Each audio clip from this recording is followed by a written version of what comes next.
Welcome to A Course of Love. This is Earl Raj Purdy, and we're going to be talking about the belief, giving, and receiving as one. In the Course of Love, welcome to Facebook Live. This is Earl Purdy. Tonight, in the Course of Love, we're going to be talking about the belief, giving, and receiving are one. It's so good to be here with you on the winter solstice, a very powerful time. So let's join in right now. From deep inside of me and you, it's telling us that love is who I am. You want to breathe, mighty companions? Yes. You and me, we're not that far apart. We're not that far apart. Yeah, we're beating the same heart. We've been together from the start. Tell me, can you hear it? Tell me, can you feel it? Put your arms around it. Know that we are one. This is Earl Purdy. I'm so glad to have you here with me for A Course of Love. We're going to be doing Chapter 7, The Belief, Giving and Receiving are One. Christ was born inside of every man. He's waiting for us to choose him as ourselves. Let's breathe and listen. When you choose him, you know you choose me too. And everyone becomes a part of you. And then you will know that love is who I am.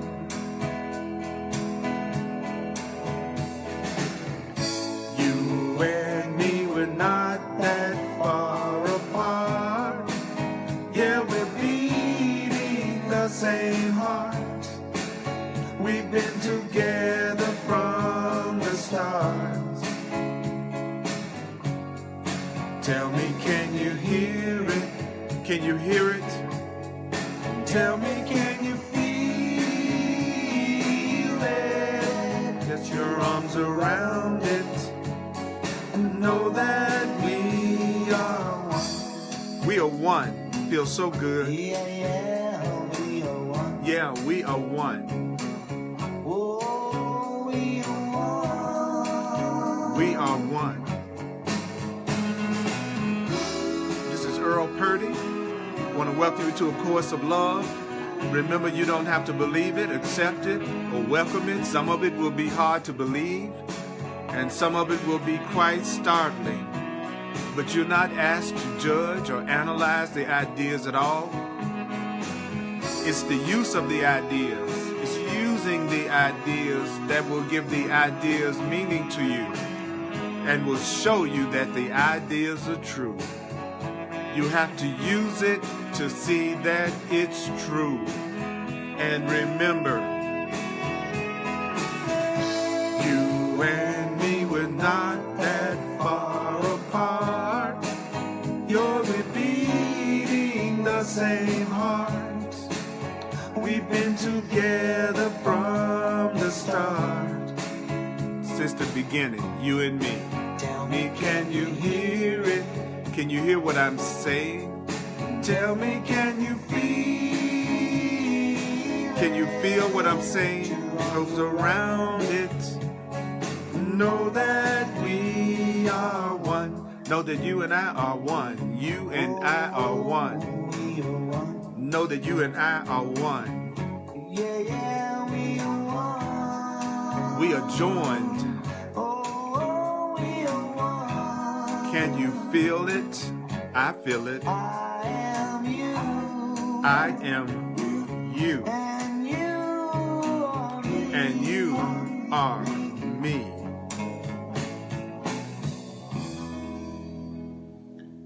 All right, mighty companions.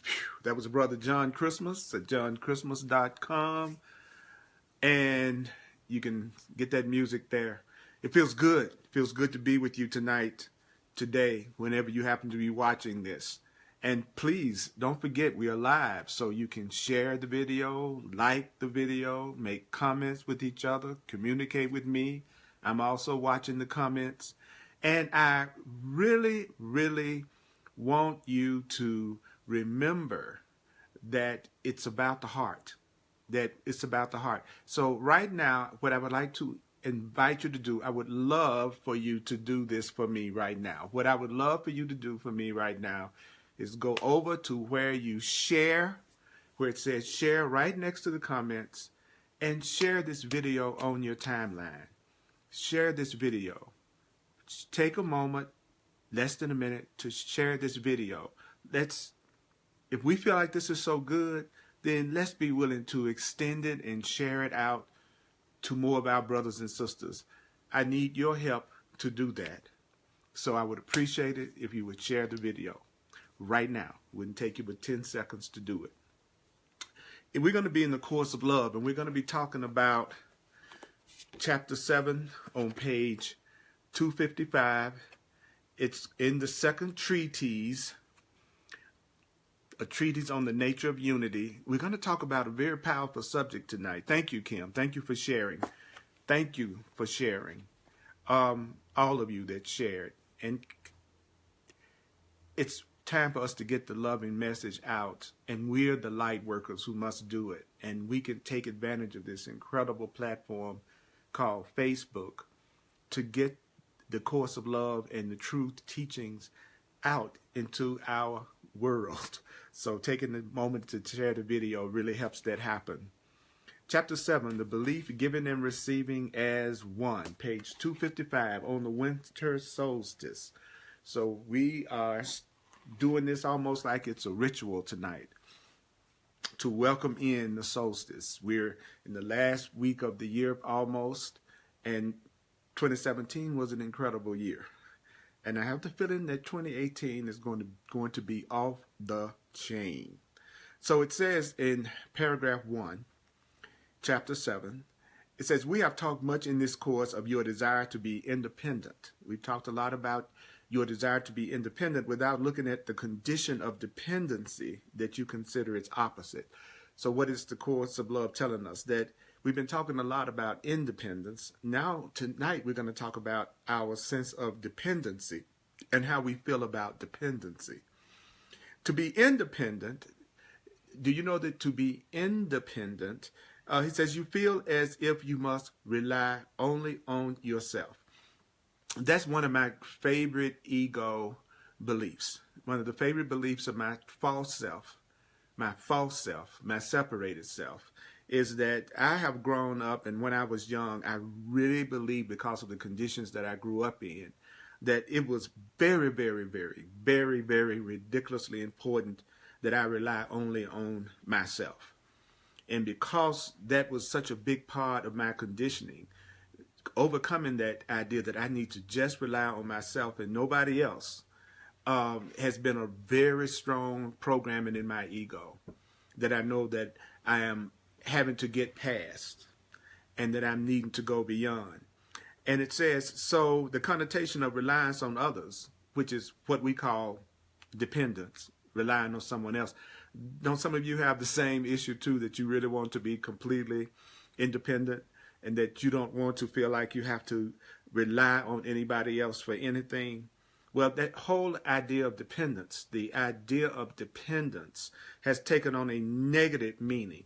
So I will admit that my ego, my false self, has a negative meaning that it applies to the idea of dependence. Specifically, in contrast to my desire to be independent, and possibly for you, also specifically in contrast to your desire to be independent. So that means that, could we say, would you agree then, that one of your greatest fears may be of you being in a condition that causes you to be dependent on or to rely on others. So I'm going to admit right now that my false self, my ego conditioning, that part of me definitely, one of its greatest fears is somehow or another having to be totally dependent or reliant on others. And that's what we're going to talk about today, that fear of being dependent, that fear that many of us have about losing our independence and having to rely on others. You know, I just had a birthday, and as I have an older body, it's interesting how those kind of thoughts will tend to come up from your false self. That idea of, my God, what if I get really old and it ends up that I have to be dependent on others? So others, actually, why is the dependence on others such a frightening thought? Well, others are the great unknown of living in this world. Others are those who are beyond my control. Others are the ones who seem like they're beyond your control. Those who can influence the course of your day or your life in ways that you wouldn't choose. So it looks like others have some control over me, and sometimes in ways that I would not choose that others would have control over me, because I don't know what others are going to do. It doesn't seem like I have any control over others. So the idea of being dependent on people that I have no control over is a frightening idea to my false self or ego.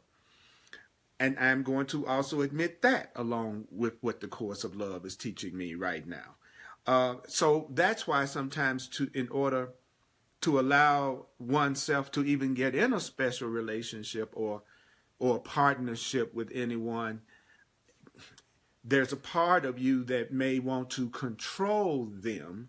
And because if you can control them, it seems like it's a little safer to depend on them or form a relationship with them. If it looks like you can control them, that looks like it kind of gets rid of a little bit of the fear I have about joining with somebody else, or looking like I'm in partnership with somebody else, or dependent on somebody else. I will have a lot less fear, or a little bit less fear about that, if I believe I can control them. So to a part of you, and possibly to a part of me, others represent the accidents waiting to happen. Others represent some love that may not be returned to you. Others represent somebody that might withhold the very things that I think are important to me, that I think I need. This fear, what fear? The fear that somebody else might not return the love that I have given. That somebody else might hold back something that I think I want or need that's very important to me. The fact that somebody else may somehow do something to me that it looks like I don't want to have done to me. So this fear of depending on others, this fear of joining with others, this fear that you may have in relation to others is as true of those you hold most dear to you.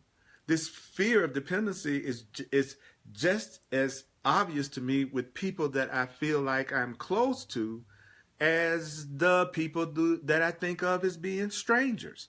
There's a part of me that is just as afraid of being dependent on somebody I know and somebody that I'm close to as it is of being dependent on somebody that's a stranger to me and somebody that I don't know. It is the very independence of others that makes my own independence seem so important to me. It looks like others don't necessarily depend on me. It looks like others don't necessarily depend on me. And so it is very important for me to maintain my independence. It looks like others are independent, so I need to make sure I am independent. It may seem like people around you are independent, so it might be even more important to you to make sure you can always take care of yourself and that you're autonomous and self-sufficient yourself. So So basically, the course of love says dependency is not consistent. Dependency is not consistent with what? Dependency is not consistent with your notions of a healthy self.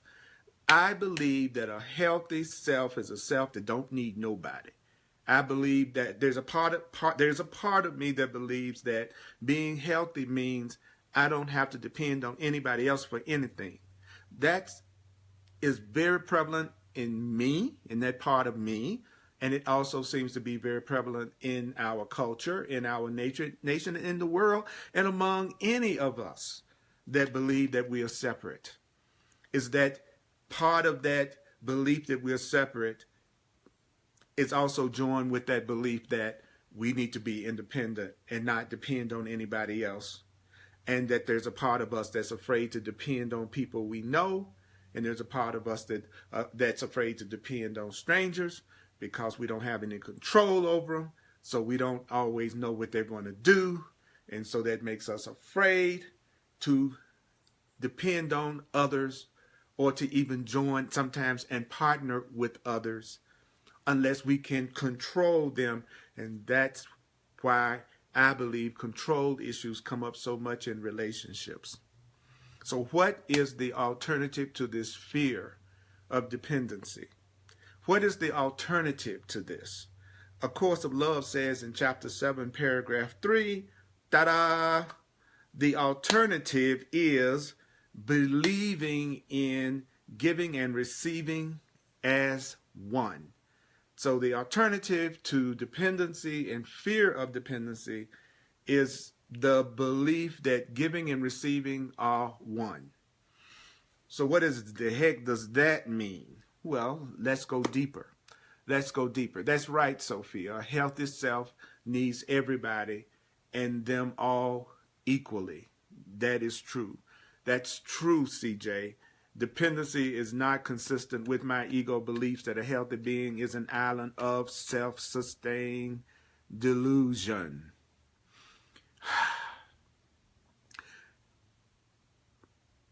That's right, Pam. I have fear of being alone and depending on others. So it's good when we get a chance to live just admit to ourselves what our false self, what our ego is telling us. You hear me emphasize over and over and over again because it's what I need to learn in these classes that I do online, that my classes are not about positive thinking in the sense of pretending that you don't have any levels of fear or separation that need to be healed.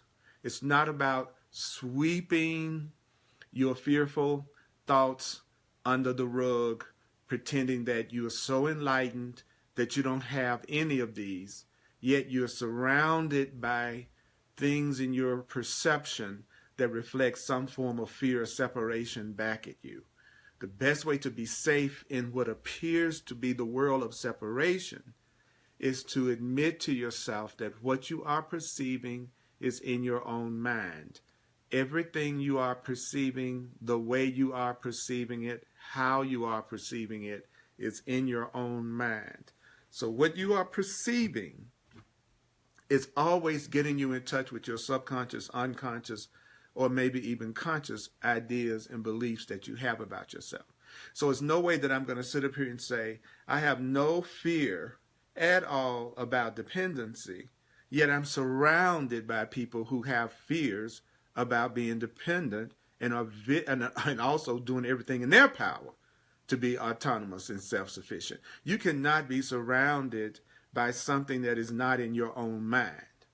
So I'm about telling myself the truth. That's why you hear me say stuff like, this idea of being dependent on anybody else is one of the most frightening ideas that my false self permits me to go through or experience. One of the most frightening things that my false self goes through is the idea of being dependent on somebody else. And the reason why is because I don't know what somebody else might do. And it doesn't matter if there's somebody I know or somebody that's a stranger. Also, it's frightening because I can't control them. So therefore, before I want to even enter into a relationship, there's a part of me that wants to only join in a relationship with someone that I think I have some kind of control over, which kind of explains the whole special relationship experience.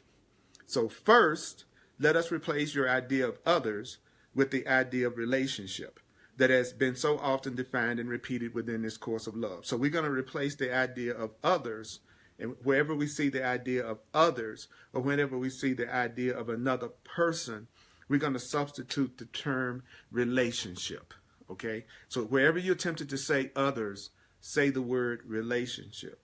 So I'm afraid to be dependent on others could be said, I'm afraid to depend on relationship. And so in order to believe in giving and receiving as one, you must believe in relationship instead of trying to believe in others. Believe in the power of relationship. So what am I being told? Earl, you need to believe in the power of relationship. You need to believe in the power of relationships, more so than trying to believe in others, because actually there are no others. There is only yourself. Like the Course in Miracles says, there is nothing outside of you.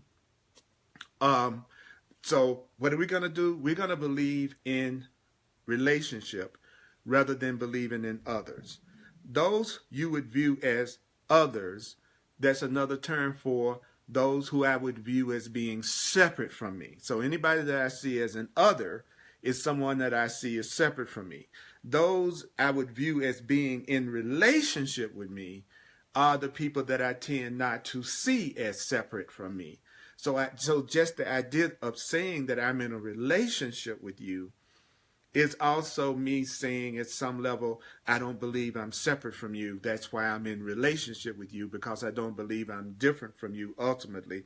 I don't believe I'm separate from you, so that's why I'm in a relationship with you. So the source of unity, the source of oneness is relationship. So the term relationship automatically implies within me that I am in relationship with you and that I'm joined with you.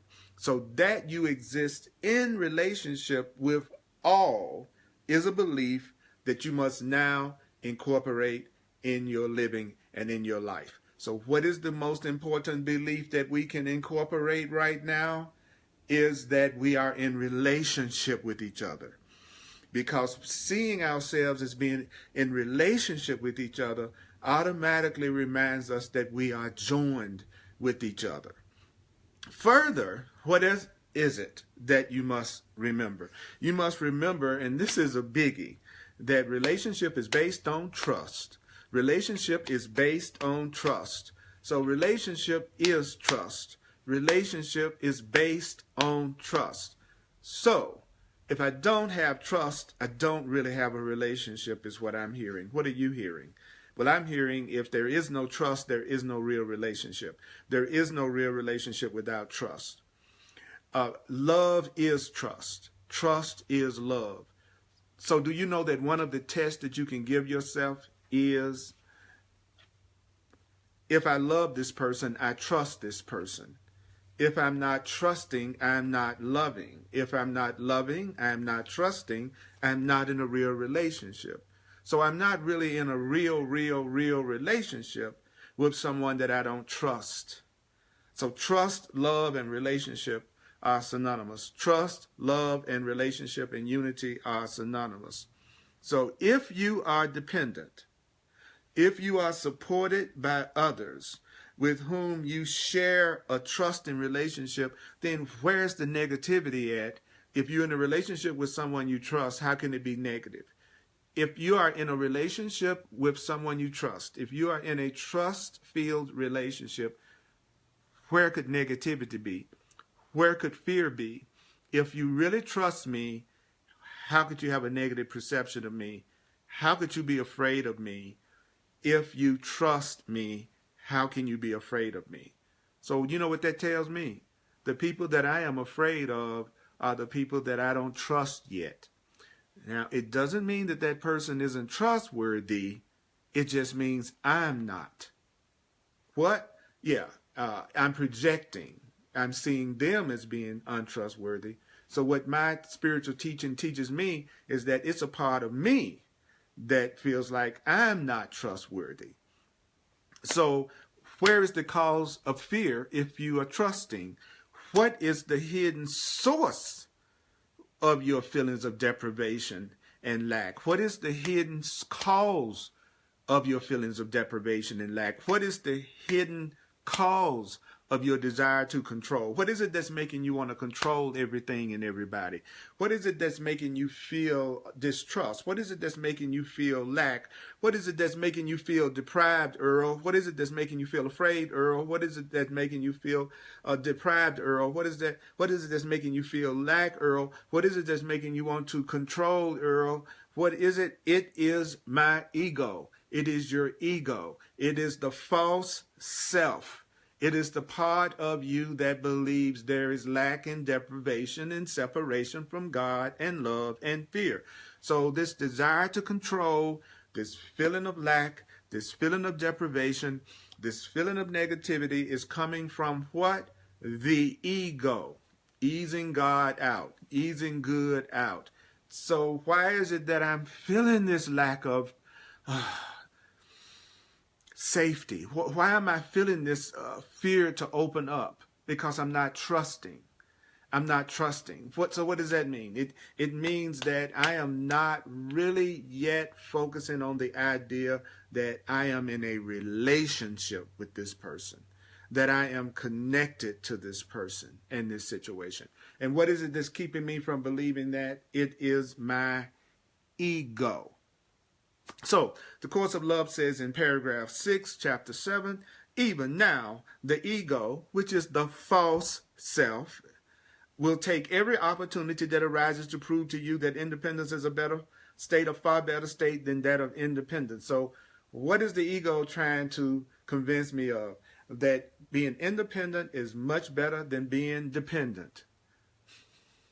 Yes, Kathy. Say to yourself, yes, indeed, Kathy is willing to admit she does not trust God's communication with her, but I surrender, I surrender, I surrender. That's a brilliant move to make. So what is your ego doing? At every opportunity, Earl, your ego is trying to convince you that being independent, self-sufficient, autonomous, that's the best way to go. Your ego will work diligently to convince you that any course, your ego, your fear, the fear in you, the separation in you will try to diligently convince you that any course that tries to take away your independence should be resisted.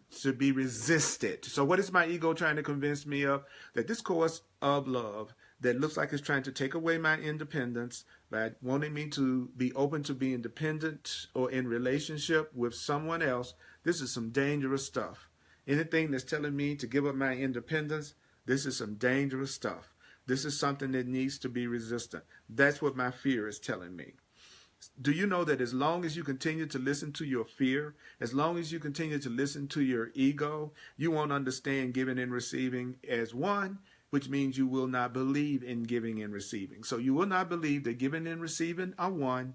You will not want to give because if you listen to your ego, you don't want to do anything that makes it look like you are dependent on anyone else.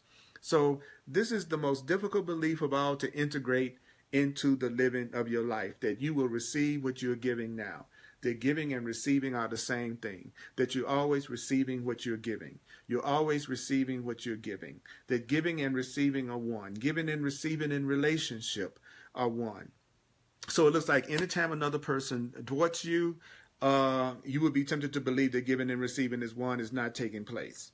What does that mean? It means your previous pattern of behaving, not trusting, believing that you need to control, believing that it's dangerous to be in relationship, that old behavior will be quick to do what? Assert itself. And when your old behavior of fear asserts itself, how will you know when your old behavior of fear has asserted itself? I'll tell you. You will, first of all, feel some resentment, and then you'll say that the situation that you're in is not fair. So when you are talking about the situation that you're in being unfair, when you're feeling any kind of resistance and resentment, It means that you're allowing your old behavior pattern to take over, that old behavior pattern of thinking that you can't trust anybody, you just have to look out for yourself, and you just have to be independent. So at that point, do you know what you're going to be tempted to do? When you fall back into that old fear, you're going to be tempted to withhold as others withhold from you. So when I go into my fear, then it looks like somebody's withholding from me in any way, that I'm going to withhold from them, which is just the opposite of what I need to do if I really want to break my pattern of fear. I need to give more love. I need to be more open. I need to be more trusting. I need to be more giving when I'm feeling like something is being withheld from me. Because the only reason why I would believe that something is being withheld from me is because I'm now back into my old frame of mind, my old ego, fearful frame of mind. So I need to do something just the opposite of what my ego is telling me to do. So, isn't it now clear? Is it not clear how important it is? Is it not clear how important it is to living in peace, that this pattern be broken? If you're ever going to have peace, this pattern of fear and distrust has to be broken, Earl. If you're ever going to have complete peace, if you're ever going to be truly satisfied, if you're ever going to be truly happy, then any old patterns of distrust and fear of relationship and fear of joining, it must be erased. It must be released. It must be broken. And it is just as true for you, mighty companion. I teach these classes, and I have taught for over 40 years because I know who the learner is. A master teacher is a master student. The more advanced you get in consciousness, the more you will recognize that you need to be more and more of a student in your own attitude. And so I know these classes that I do. I know these videos that I do and these live broadcasts, that first and foremost, the purpose of them is to get me past my own ego, my own fear of dependency, my own fear of relationship, my own guilt, my own separation. You teach best what you most need to learn. So whenever you're sharing with people, share what you want to remember, what you need to learn. Then you know you're out of your ego when it comes to the learning process. But whenever you think you're giving something to others that you don't need because you've already mastered it, I promise you, you're dead center of your ego. If you feel like you're the one giving everybody the wisdom because now you got it, then you're in your ego. You're not giving and receiving as one because you're seeing yourself as being different from the person that you're sharing with, which is an ego perspective, which is a fear perspective. So it says, will you live in peace only until the other or some other breaks your peace? Are you peaceful until someone else seems to upset you? Are you just skipping along, feeling really good until it looks like the other, someone else, doesn't act out your script in some way, and then all of a sudden you are freaking out and you're unhappy? Then you're in your ego. You're in your false self. So only until some circumstance beyond your control brings an unexpected conflict your way. Are you peaceful until something beyond your control seems to happen that upsets you? Then that's not real peace. If you're peaceful just until something happens and all of a sudden you're freaked out, then you never had real peace. Real peace is not ever truly shaken by anything that's happening on the outer. So if you get upset just like that when something doesn't happen to go your way, then you are primarily operating from your false self, which is your ego self, which is the self that is not trusting life, relationships, God, or anything else. There is no function for control in unity. If you are in oneness with me, you would not be trying to control me. If you and I had a true relationship, you would not be trying to control me. So even if I'm aware of my desire to control, I'm never going to tell myself that the desire to control is coming from anything but my ego. And sometimes when you do things, even from your ego, but you tell the truth that you're doing it from your ego, it still doesn't have any real control over you. In other words, if I know I have a desire to control and I admit I have a desire to control, and at the same time I tell myself that's coming from my ego, that's coming from my false self, then I absolutely know that that desire to control is not going to win out in the end, because I couldn't even be looking at my desire to control unless I was outside of my desire to control to look back at it. So you have to be beyond your ego to even look back at your ego and say what your ego is doing. You can't be in your false self and then objectively describing it. So if I can say I have a part of me that distrusts, if I can say that there's a part of me that's afraid of being dependent, that means I'm going beyond that part of me just because I can say it's there. So in unity, there is no need to control. There is no need for control in love. There is no need for control in oneness. There is no need for control in true freedom. So relationship is the only means through which interaction is real. So interactions only become real, only become true, only become loving in relationship. Relationship. The only source of your ability to change that which you want to change is through relationship. If you really want to change what needs to be changed, it can only be changed through relationship. If you really want to change whatever can be changed, it can only really be changed through relationship. Relationship with all that is. Relationship with self. Relationship with God. Relationship with the Creator. It's through your relationships. And I'm not talking about only romantic relationships. I've had people say to me, what you said about relationships don't really apply to me because I'm not in I don't have a romantic relationship or partnership right now. You have a relationship with everything you see. You have a relationship to your finances. You have a relationship to your job. You have a relationship to your car. You have a relationship to this broadcast. You have a relationship to your hair. I used to have a relationship to my hair on my head. Me and my hair broke up. I guess I didn't trust my hair. Anyway, you got a relationship with everything. You got a relationship with everybody. All right? So stop saying you don't have relationships. There's no such thing as a person walking around on the face of the earth that doesn't have relationships. Wake up. Wake up. Don't let your ego fool you like that. But if you want to have change, the change happens through relationship. Okay? Yeah, Claire, it's a possibility you may still have some darkness in you. Yes, it's a possibility that you have an ego too, just like me, and just like everybody else. There is a possibility. I'm just going out on a limb here, okay? But it's not the real you, okay? Here is an idea, paragraph 10. Here's an idea not heretofore given much attention. What is that idea? The idea of the desire to change. We're going to focus on the desire to change. Certainly, there will continue to be things within your life that are in need of change. There will always be some things in your life that need to change. As a matter of fact, the only thing that you can depend on is change. At this level of consciousness, on the consciousness level we're on, which is the consciousness that has to do with us thinking that we're separate,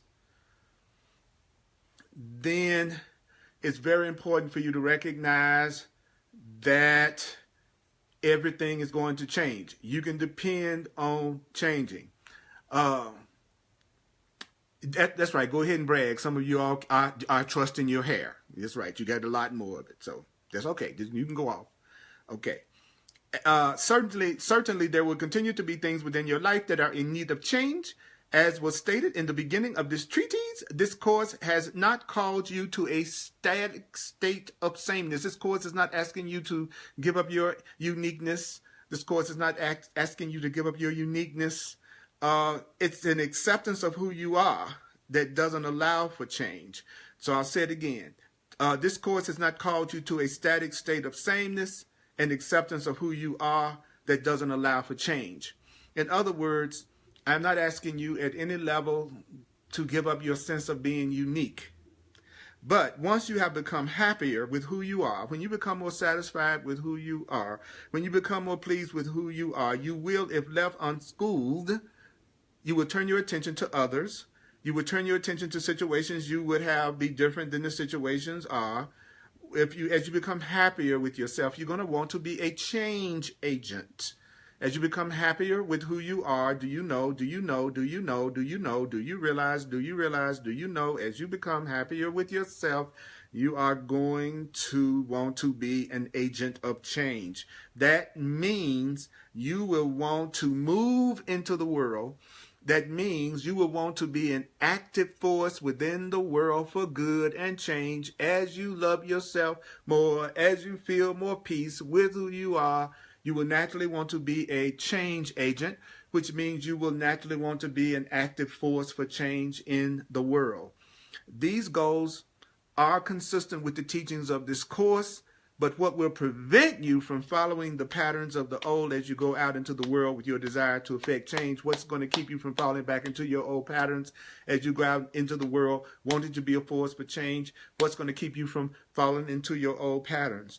Well, the only thing that will prevent this is your ability to go out into the world, which is fine, but when you go out into the world, you still have to remain as who you really are. So you're going to go out into the world, you're happier with yourself, you want to be an agent for change, but don't let yourself stop being who you really and truly are. So this relates to what? This relates to giving and receiving, being one in truth in a very concrete way. For to go out into the world, to go out into the world, to go out into the world with the desire to give, to go out into the world with the desire to give, either expecting to receive in certain measure or to receive not at all, is to follow the old pattern, which means a pattern that has been proven to not have an ability to change the world. So you go out in the world and you want to be an agent for change, but you still have some expectations about what you should be receiving. That's going to bring back the old behavior, the old distrust, the old fear. If I go out in the world and I want to be an agent of change, but yet I go out here with all these expectations about what I'm supposed to receive because I'm going out here to be an agent of change, then I'm right back into the old pattern again.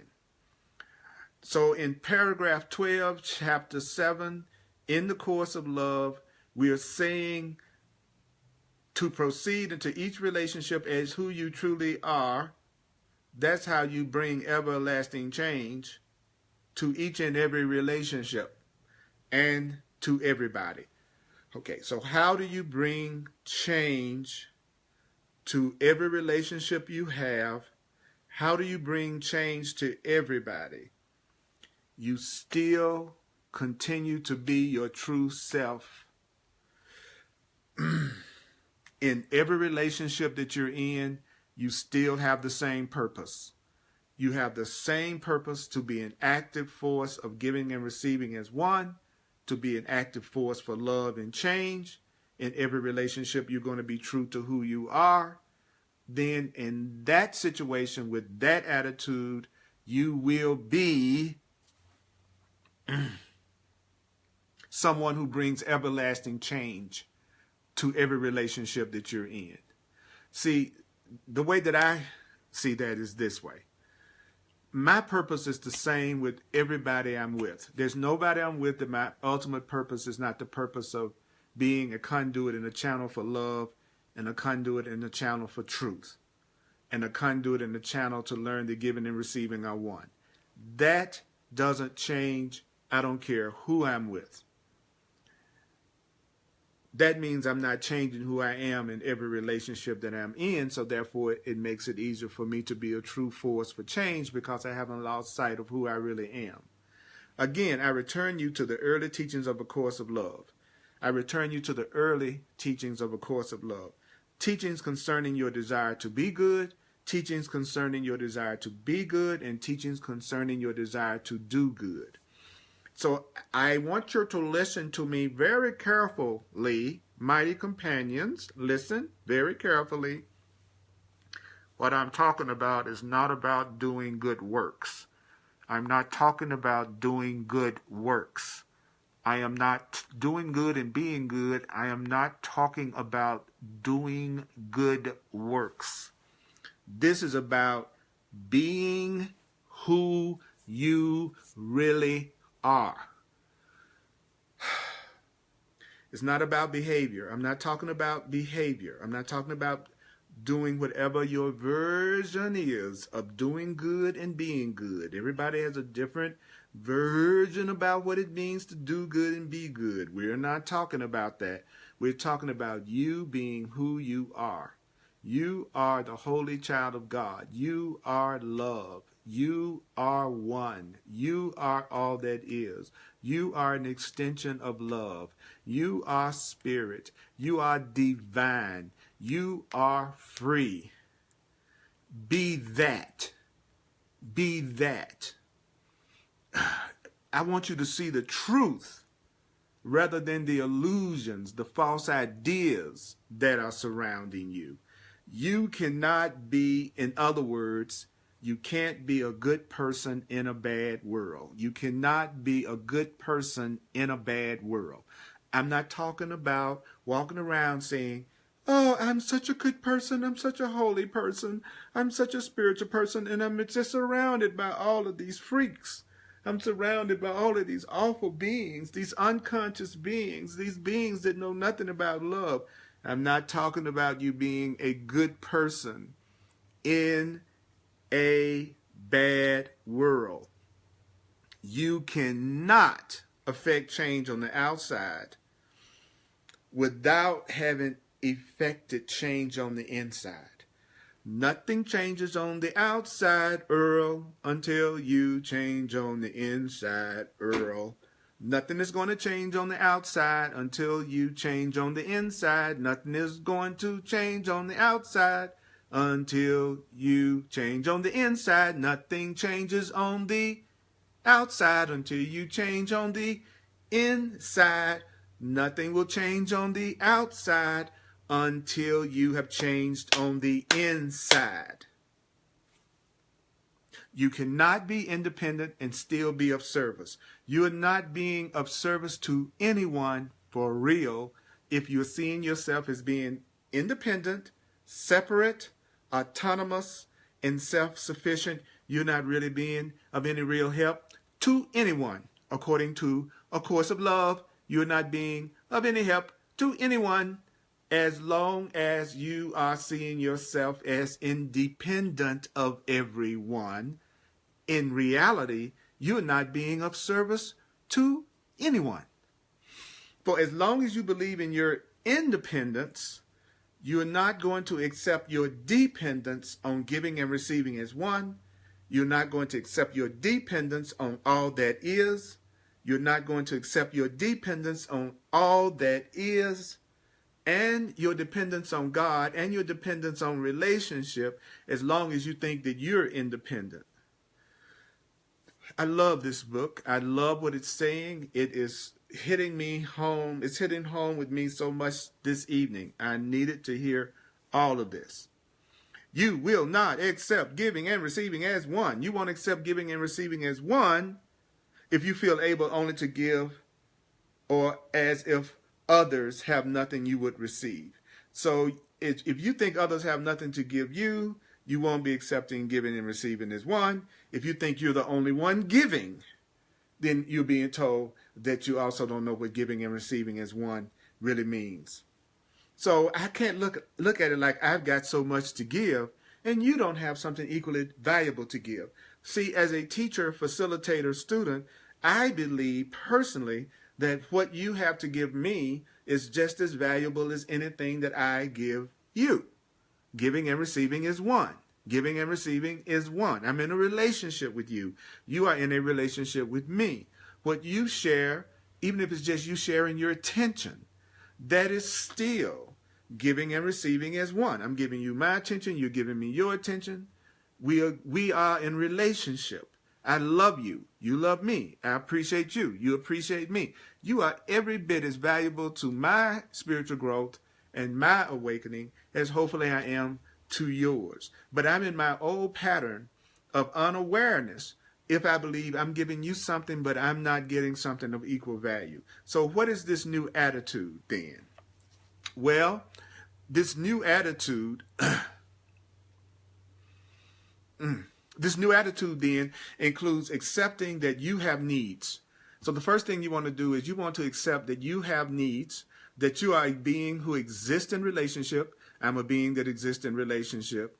That you are a being who exists in relationship is the same as saying that you are a being who needs relationship. I am a being that needs relationship. I am a being that exists in relationship. You are a being that exists in relationship. You are a being that needs relationship. So the only thing that keeps you in this new pattern, what is it that's going to keep you in the new pattern? Well, it says the only thing that keeps you in this new pattern from being needy and dependent in an unhealthy way. So what is it that keeps you from being needy and dependent in an unhealthy way? You have to believe that giving and receiving are the same thing. I will receive what I'm giving now. All that I give is given to myself. Giving and receiving are one. You believe, in other words, what? You must believe, when you believe that giving and receiving are one, what is it that you are going to believe? You are going to believe that your needs will be provided for. So when you believe that your needs will be provided for, you'll stop having needs when you believe your needs are going to be taken care of. You will have needs until you believe that your needs are going to be taken care of. To deny that you are a being with needs is not the goal of the course of love. It isn't about you saying, I don't have any needs, I don't have any needs, I don't have any needs. It's really about you telling yourself, my needs are going to be provided for. My needs are going to be provided for. I'm going to be provided with everything I need. I'm going to be provided with everything I need. Also, to come to believe that your needs are provided for by a creator, to know that your needs are going to be provided for by a creation that includes everybody, including all these others, that's to believe that giving and receiving are one in truth. So to believe that giving and receiving are one in truth is for you to believe that your needs are going to be taken care of by the creator, by all that is, and by the so-called others. So I believe that all of my needs are going to be provided for by God, by you, by me, by others, by all that is. Now I believe that giving and receiving are one in truth. So that means that giving is not only about choosing what good and helpful parts of yourself that you're going to share with the world. Giving has nothing to do with me coming up with the parts of me that's so cool that I'm going to share with the world. It's really about me giving the world the opportunity to give back. So receiving is just as blessed as giving. I had my birthday this past weekend, and I had an incredible birthday gathering. And it was a great test of my capacity to receive. I saw that being able to receive is just as awesome as being able to give. And actually, I saw that I needed to improve on my capacity to receive. Giving is about recognizing the constant and ongoing exchange that allows needs to be met. Giving is trusting that if you have a need for money, giving is trusting that if you have a need for money or time or honesty or love, then it is going to be provided. So I never thought of giving also, let's go back, giving also meaning that I trust that if I have a need for money, if I have a need for time, if I have a need for honesty or love, it's going to be provided. Giving is recognizing that there's going to be a constant exchange that allows for everyone's needs to be met. I didn't recognize that giving was more than me just coming up with the good part of me that I think I'm going to share with the world. This is a much more expanded perception of what giving means that we're learning in A Course of Love. So trusting isn't a condition. Trusting isn't a state of being that you have heretofore seen as being an active state of being. So trusting is an active state of being. Actually, isn't it possible that your attitude toward trust was an attitude that had to do with you waiting, as if an active stance toward being trustful would be distrustful? In other words, you often say that you trust when what you are doing is really just hoping for a specific outcome. I trust that this is going to happen to me. If I would tell the truth, what I'm really saying is, I hope this is going to happen to me. I trust that I'm going to have love. I'm hoping I'm going to have love. So real trust, what is real trust? Real trust is not a trust that's waiting and hoping. It's a trust that's coming from you acting from who you really are. And who you really are is love. What you really are is spirit. What you really are is God. And you are acting from that. Now that's real trust. What does real trust require? Earl. What does real trust require, mighty companion? It requires the discipline of being who you are. Real trust is saying that I'm going to be who I really am, and I'm going to be who I really am in every circumstance, and I'm going to be who I really am in every relationship. So do you realize that real trust begins with you? Real trust begins with you. Real trust begins with your real self. I mean, how often have you hidden your thoughts and feelings? How often have you hidden your thoughts and feelings because you are questioning whether or not you are having legitimate thoughts? And you questioning whether or not your feelings are legitimate and okay. So you hide your thoughts and you hide your feelings. And some of you, the answer to that keeps changing and changing and changing greatly over time. But do you know that there are many of you? Do you know that for many of you, you have become less rather than more forthcoming about your thoughts and feelings since taking this course? Some of you, since you started working on your spiritual path, some of you, since you started studying the course of love, have actually started to hide what you think and what you feel even more since you got on the spiritual path. You're even more afraid to really admit what you think and what you really feel. And you have done so out of a desire to be truthful. I mean, you've hidden your thoughts and feelings, but out of a desire to be truthful. And he said you've done so out of a desire to be truthful, a desire to not express thoughts and feelings unworthy of your real self. So I'm not being as forthcoming of all my thoughts because I'm thinking that I want to be this spiritual being. And so I really don't want to share any thoughts that seem to be negative or unworthy. You may have increasingly denied all of your thoughts and all of your feelings that you have judged as bad thoughts and feelings. Or you may have, in your desires not to judge others, because you don't want to judge others, you have kept yourself from speaking up in instances where you previously would have stated your opinion because you don't want to hurt anybody now. You're holding back a lot of your thoughts because you don't want to share anything that upsets anybody or hurts anybody. So while these modes of behavior can be learning aids that prepare you for acting with certainty one day, they, again, are not to be confused with the true goals of what we're trying to do in our study. So some of us may be hiding our feelings and our thoughts more and more because we don't want to upset anyone or we don't want to say anything that sounds negative, but that's not what we're talking about. You cannot keep denying who you are in favor of who you think you're going to be one day. Stop denying who you are right now in favor of who you think you're going to be one day. Denying your needs is not a way to stop your needs from existing. Denying your needs is not a way to get rid of your needs. You have a whole lot to give, and you recognizing you have a whole lot to give. So I want you to realize that you have as much to receive, and that receiving doesn't imply that you are lacking. It doesn't mean that you are lacking something because you allow yourself to receive something. It doesn't mean that you're lacking because you want to receive something. It doesn't mean that something is missing in you just because you want to receive something. But do you know that the discipline required, there's a discipline required, and the discipline required for you to be who you are, that's a discipline that requires that you trust in yourself and be honest in your relationships. If you want to be who you are, you have to trust in your greater self and be honest in your relationships. Now, does this mean that I'm telling you that you got to express every thought and feeling that you have? No, nobody wants to hear them anyway. Nobody wants to hear every thought and feeling that you have. So we talk about being honesty. Please spare your friends and everybody else. We don't want to know everything that you're thinking and everything that you're feeling. But it does mean that you bring the thoughts and feelings that arise to the place within your heart that has prepared for them. That means you don't deny the thoughts and feelings, but you bring the thoughts and feelings first to yourself. You bring it to that place inside of you that's joined in unity. Bring all your thoughts to you, to your real self, in your heart. And then from your heart, bringing your thoughts and feelings to your heart, you will learn to discriminate.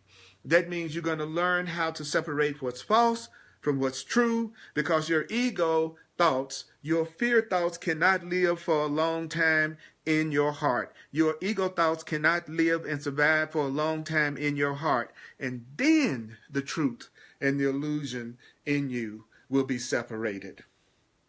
Do you know that you're going to be developing the discipline to express yourself as you are right now? That takes discipline to express yourself as you are right now. But this is the only way the self that you are now is going to grow.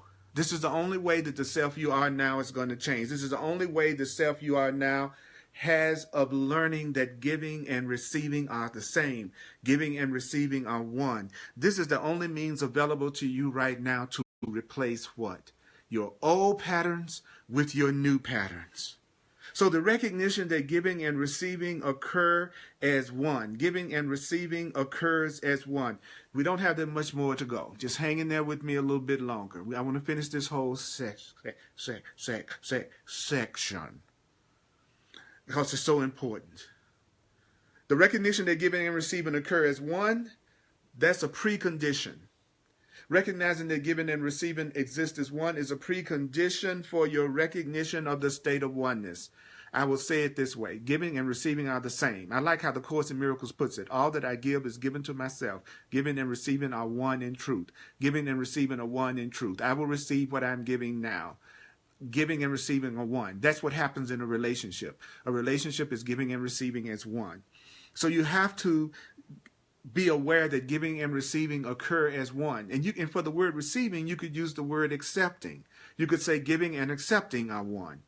So when I was accepting the beautiful love that was coming my way at my birthday gathering, actually that was giving. So whenever you receive, you are giving. Because we need to have giving and receiving completed to really be real. So as with the recognition of your accomplishment, the acceptance of the belief that giving and receiving are one in truth, if you will accept that giving and receiving are the same, that giving and receiving are one in truth, that changes the function of time. So when you learn that giving and receiving is one, it's going to change the function of time the way you know time, which means there is not going to be a period of waiting. There's not going to be a period of time between giving and receiving. You're going to find that giving and receiving is going to happen faster and faster and faster and faster and faster in your perception. That you're going to give you're going to receive what you give really, really fast.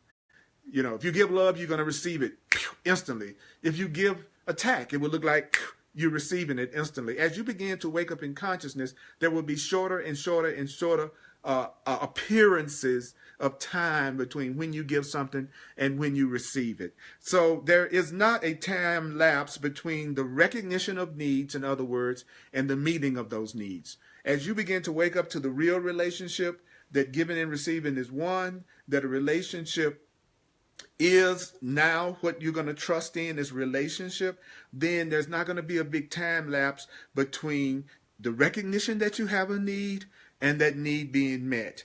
It is accepted that giving and receiving occur at the same time, that giving and receiving occur in union. That's going to collapse time because you won't need a lot of time between when you give something and when you receive something. So this belief that giving and receiving are one, trust in relationship, letting go of your old patterns, it can sometimes seem difficult to put into practice. I know it can seem difficult to put into practice. And while your recognition of receiving and of needs being met, even though it may seem like it takes some time between your recognizing, receiving, and that your needs are being met, I know this may look like it's going to take time, but this belief that giving and receiving are one, this belief builds on the belief of the already accomplished through your experience. Tell yourself all day, giving and receiving are one. I will receive what I'm giving now. All that I give is given to myself. Instead of using the word others, I'm going to use the word relationship. I need to understand that I'm not really of any use to anyone until I realize I am dependent on all that is. Right?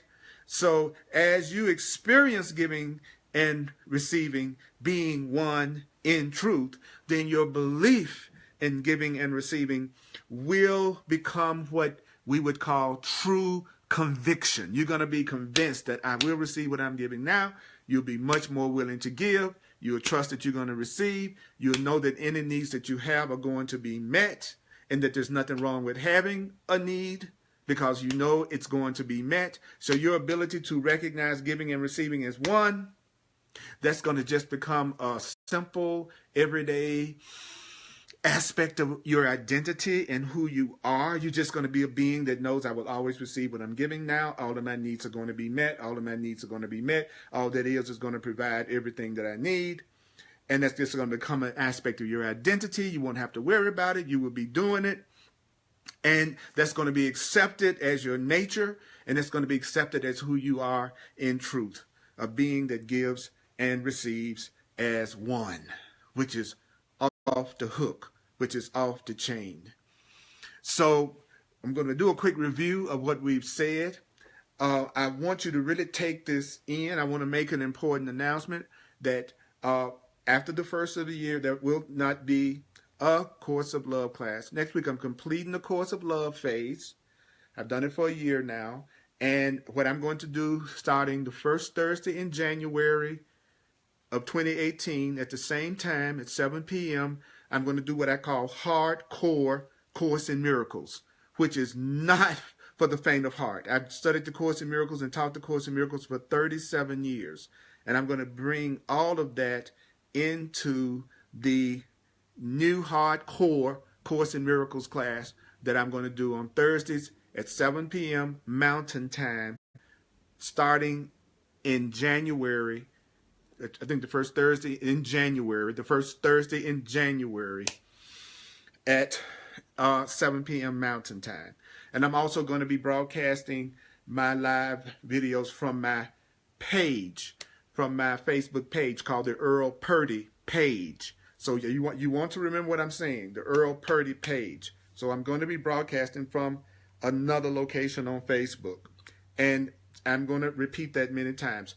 Also, don't forget my email that is at my website, earlpurdy.com, and make sure that you're on that contact list. But it's going to be at www.facebook.com/Earl Purdy Live. Real simple to remember. Facebook.com/Earl Purdy Live. That's where I'm going to be doing my Facebook Live broadcast from after the first of the year. I can reach a far greater audience, and I can do a lot more than I can do on a personal profile page. So I will be doing a brand new class starting the first Thursday in January 2018, 7 p.m. Mountain Time, called Hardcore Course. So I want to invite you to tune in to that. Also, I would love it if you would feel moved from within to share a financial expression of appreciation by going to my website, earlpurdy.com. What I do in the world is teach, and I love doing it. And I also love receiving also from the universe for what I do in the world to take care of what my illusions require at the level of God. So I thank you so much from the bottom of my heart for going to my website, earlpurdy.com, and making a financial expression of appreciation there. I also do one-on-one sessions called Clarity Sessions. Go to my website. It explains what I do in my one-on-ones. I want to work with you at a more deeper, intimate level in the new year. One more thing is I'm going to be doing an online workshop called the Advanced Mind Training and Advanced Heart Training. You want to make sure that you are on my mailing list. Go to my contact list on my website so that I can let you know about it and more details on it. But it's scheduled for January 13th, and I'm going to share more information about that next week going into the new year. I'm excited about going into this next phase together with you, mighty companions. And you can always go to my Facebook page that you've been going to, and I'll also have all the announcements on there to let you know where I'm located. So I won't get lost. You will be able to find me. Just remember it's facebook.com/Earl Earl Purdy Live. All one link. Okay, so take a breath. Okay, so what did we hear tonight? What did we hear tonight? What would be some takeaways from what we heard in tonight's class? Or those of you who are watching. Well, what I heard at the very beginning, I'm going to say mine really quick, and you can also give your takeaway. But what I heard was, there's a part of me that's terrified of being dependent on anybody else because I think I can't trust people and I don't know what they're going to do. And that I'm afraid, there's a part of me that's afraid to trust people I know, and a part of me that's afraid to trust people that I don't know. And that I learned that the best thing I could possibly be is independent and autonomous, and that I don't need anybody. And then Yeshua said in this class tonight, in the course of love, that actually what I should be dependent on is relationship. And that I should be getting in touch with the idea that giving and receiving are one. And that I will be receiving what I am giving now. And that the universe will provide and God will provide for all of my needs. And there's nothing wrong with having a need because it's going to be met. There's nothing wrong with having a need because it's going to be met. And one day you're going to get to the point that it's such a natural part of you to believe that it's okay to be dependent on all that is and everything around you, that you will have no doubt that your ability to receive is just as beautiful as the ability to give. I also want to take a moment to thank incredible, wonderful, luscious CJ, who I love and appreciate so much for narrating the way she has in these Course of Love classes over the last year. She's a blessing in my life on every level, a perfect example of being in relationship where there's a giving and receiving that's happening equally. You all are incredible. So David, what's up, Brother Dove? David says, my needs are going to be provided for. Trust. That's a very good point.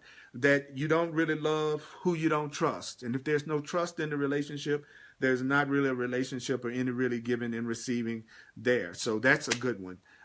Anybody else have a takeaway right quick that they want to say before I complete?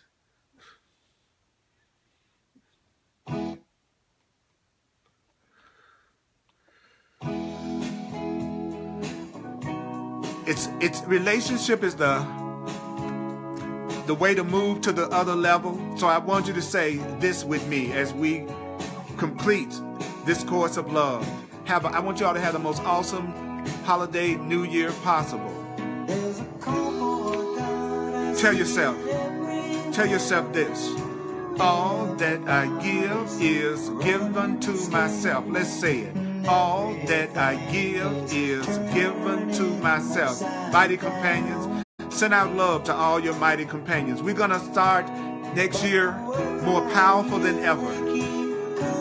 I'm happy to see where we're going to go together at the next level, because hardcore course is going to be outrageous. You're going to call me Outrageous Earl, because I don't know what I'm going to do. I'm going to be a channel for the Holy Spirit as best I can and say, you and me were not that far apart. Let's say it. We're beating the same heart. I love you so much. We've been together from the start. You feel so good to me. Tell me, can you hear it? Can you hear it, mighty companions? Can we feel each other? Tell me, can you feel it? Can you feel our holy relationship? Can you feel it? Can you feel it? Trust is love and love is trust. Trust is love and love is trust. Come together and understand. I'm hugging you. I'm hugging you. Don't use the word others. Use the word relationship. The others are relationship. When you choose, I appreciate you too, Kim. You too. Everyone just comes a part of you. And then you know what love is, who I am. You are love. We got to be who we are. Be who you really are. You and me were not that far apart. Guess what? Yeah, we're beating the same heart. Thank you, Jesse. Thank you.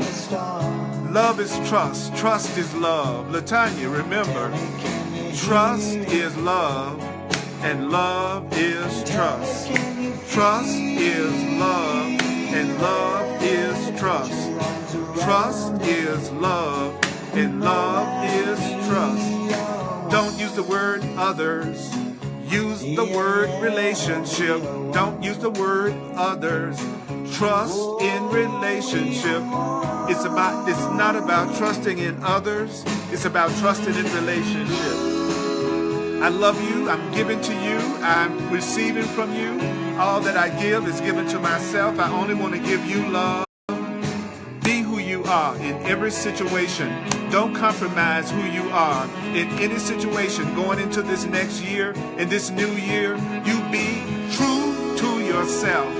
Be true to yourself. Don't feel like you have to hide who you are or not express who you are, because all that is in relationship with you. God is in relationship with you. Let's sing it. You and me, we're not that far apart. Yeah, we're reading the same heart. Ow! We've been together from the start. Every one of us, we've been together. Thank you, David. You are beautiful too, brother. If you hear it, can you hear it? Merry end of sacrifice, everybody. The Course in Miracles says Christmas is the end of sacrifice. So I say, merry end of sacrifice. We are, be who you are. Be who you are. Say, I will be as God created me. I will be as God created me. I am as God created me. You are as. This is Brother John Christmas at johnChristmas.com. I love you. I appreciate you. I'll see you at Hardcore Course on Facebook Live. Mwah.